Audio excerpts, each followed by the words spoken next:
colaborador de la CNN, el profesor Roberto Izurieta, que se encuentra en estos momentos en Quito como estratega de campaña de Guillermo Lasso. Profesor, un gusto, gracias por estar con nosotros. Lo siguiente, nosotros nos vimos la última vez en persona justamente en una situación similar que nos tocó en el Perú, ¿no es así? En aquel entonces tú estabas con el equipo de la candidata Fujimori. Tampoco se supieron los resultados inmediatamente porque la diferencia entre uno y otro era mínima. Los peruanos lo tomaron con bastante paciencia. ¿Por qué aquí en Ecuador hay tanta ansiedad y por qué tu candidato está denunciando que se está tejiendo un fraude? Muy buenos días, gracias por la invitación. Yo soy amigo personal de Guillermo Lasso y estoy aquí respaldando su candidatura. Efectivamente, lo que yo viví en el Perú es similar en cierto sentido, pero termina siendo opuesto. Porque asimismo, cuando estuvimos en tu canal esa misma noche, yo mentalmente hice los números y tuve la sensación y la percepción de que los números no le iban a dar a Keiko Fujimori. Después regresé a mi hotel, hice las sumas y desde esos días me di cuenta que era muy difícil. En este caso, por el contrario, hice el mismo proceso e inmediatamente llegué a la conclusión de la afirmación de que habría segunda vuelta por las siguientes razones. Primero, porque Participación Ciudadana, que es un movimiento independiente que hizo el conteo rápido de actas, daba un resultado bastante similar a una encuestadora independiente que hizo el Exit Poll, y también a otra encuestadora independiente que hizo el Exit Poll, y también a otra encuestadora independiente que hizo una encuesta el día anterior. Todas esas cifras coinciden en más o menos el 38% de Lenín Moreno, con lo cual no llegaría a la segunda vuelta.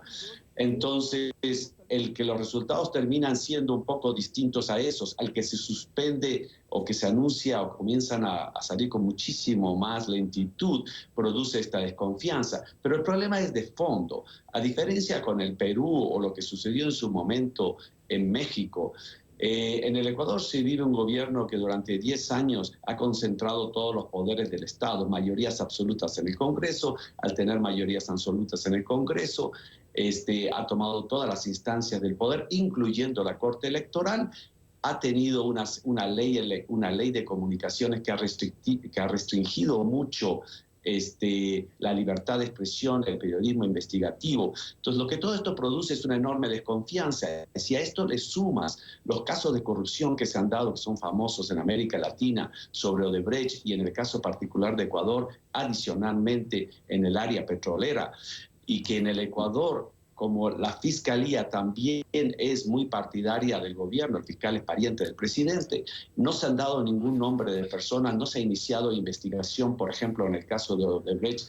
Lo que se produce es una sensación general de desconfianza, punto uno, eso es muy importante.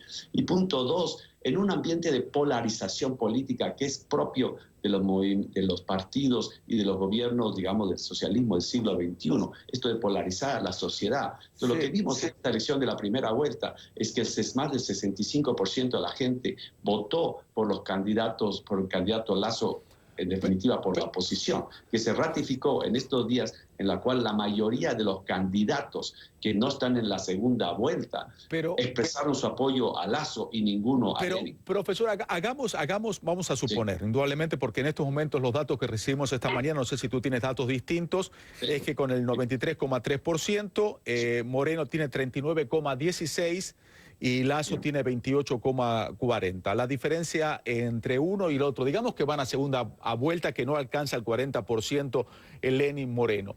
La diferencia es muy notable entre un y otro candidato. ¿Cómo va a ser justamente Lasso para tratar? Sabemos que Cynthia Viteri, que salió en tercer lugar, dijo que le va a dar sus votos. ¿Tú crees que va a remontar este 10%, 12% que hay entre uno y otro para poder ganar tu candidato en una segunda vuelta?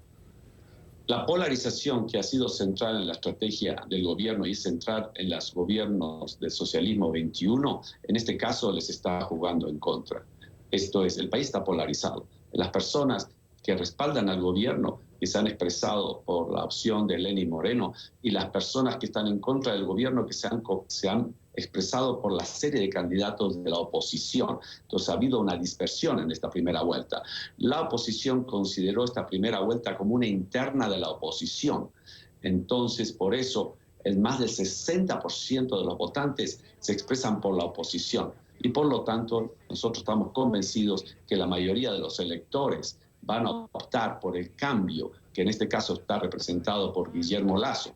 Y segundo, no solamente Cynthia Viteri, que es la candidata que sacó más de, si mal no recuerdo, más de 16 puntos, sino los demás candidatos ya se han ido expresando sin ningún tipo de conversación siquiera, en la misma noche, por el cambio. Entonces yo creo que ahí hay un proceso natural, porque la polarización va a hacer que la elección sea por el gobierno, por continuar el gobierno de Rafael Correa, expresado a través de Lenín Moreno y Jorge Glass, o una opción de cambio. Estaremos... No, me llama la atención la visión tuya y te agradezco. Y vamos a seguir hablando de este tema. Esperemos que suceda el miércoles o jueves cuando se conozcan los resultados finales. Pero también vale la pena decir, para contrarrestar lo que tú me estás diciendo, profesor, es que el presidente Rafael Correa, que deja el gobierno luego de 10 años, tú decías que esta primera vuelta fue una interna para la oposición, pero él también lo veía como si fuera un referéndum de estos 10 años, si fue una década ganada o década perdida, y él dice, bueno, como ganó su candidato por una amplia diferencia sobre el segundo, que fue un referéndum en el sentido de que están de acuerdo con su gobierno, pero son visiones distintas sobre los mismos números. Profesor, un abrazo, gracias, disfruta Quito y nos vemos en otra oportunidad en Lima, Quito o el lugar que nos ponga juntos. En Washington. Gracias, profesor Isurrieta, muy amable. Muy buenos días. Seguimos con